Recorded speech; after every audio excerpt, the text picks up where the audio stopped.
We got to talk about two really heartbreaking tragedies in New Jersey this week. They're renewing calls for stronger safety when it comes to e-bike and those safety laws across the state. Police say 13-year-old Nico Lombardi was killed after his e-bike collided with a landscaping truck Wednesday. That was in Union County. And in response, county officials issued an immediate ban on e-bikes and scooters in county parks. Now, the accident didn't happen at a park, but officials say the move is part of an effort to limit young people from riding unsupervised in public areas. On Monday, two teenagers on e-bikes were killed after police say they were hit by a car in a hit and run, also in Union County. And in July, Montvale police shared video of another just horrific crash right there. Oh, A 15-year-old collided with that SUV, was thrown onto the hood of the car. Police say the e-bike was doing like 40 miles an hour. Fortunately, the teen did survive that incident. No that's just helmets. incredible. I know. It is scary. It's scary when you have kids that age as Very. well. Yeah. They go fast. They can go as fast as a moped. They do. And I mean, also just regular bikes are enough to have to keep your head on a swivel, in New Right. York City, just regular bikes. And then the e-bikes Yeah. are going so much faster. And so accidents like these are becoming more commonplace. Unfortunately, nationwide, emergency department visits for e-bike injuries have skyrocketed. So they've gone from about 750 in the year 2017 to more than 23,000. Okay, just 5 years later. So that's a Crazy. 30-fold increase.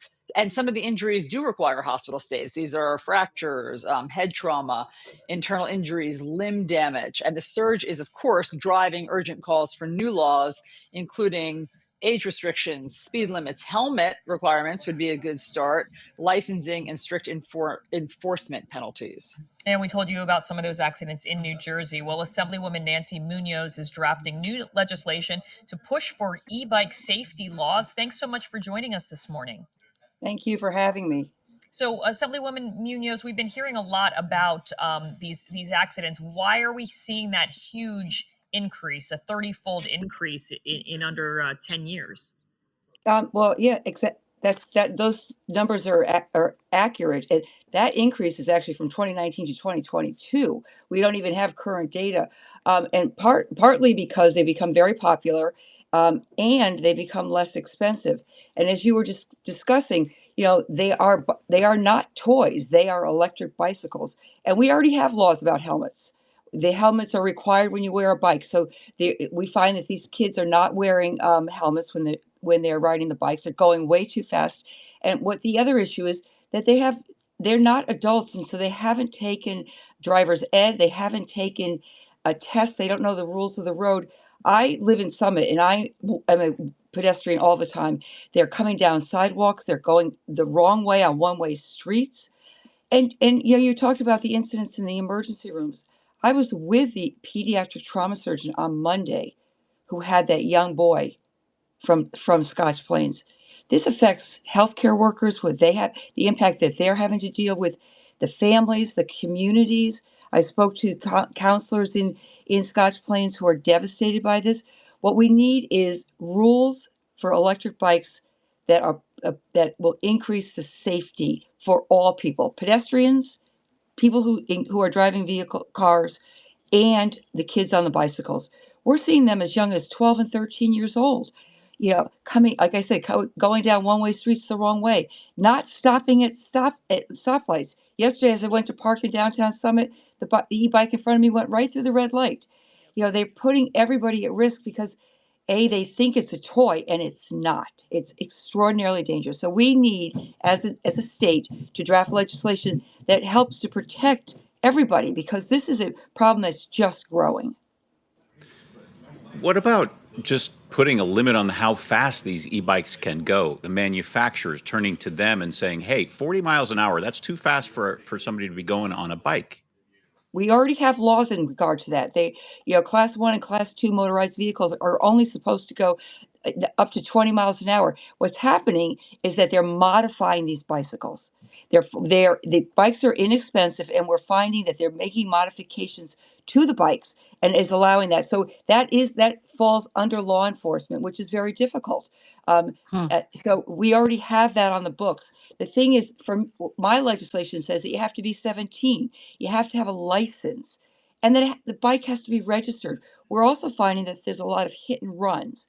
So they there's no way to find out who it is that caused this accident. And that one in Montville that you showed, that was probably the driver of the car's fault. But oftentimes the driver of the car doesn't see the bicycle because they're going the wrong way, or they came out of nowhere. So this affects all motorized, everybody, pedestrians, people in cars. And I'm particularly concerned about the children who are being injured badly. And as you said, not only death, but head traumas that can be permanent, and other fractures. As I'm a So former what? So trauma nurse, I'm a Assemblywoman, mother of 5 children. I worked in a trauma center. I know the consequences of this. yeah, you really do. Very quickly, what do you want parents to know today? What should they be doing today? I want them to know today that these are not toys. These are motorized vehicles. Every child should have a helmet on, number one. That's the law already. Number two is they should not be driving on sidewalks. They should be following the rules of the road.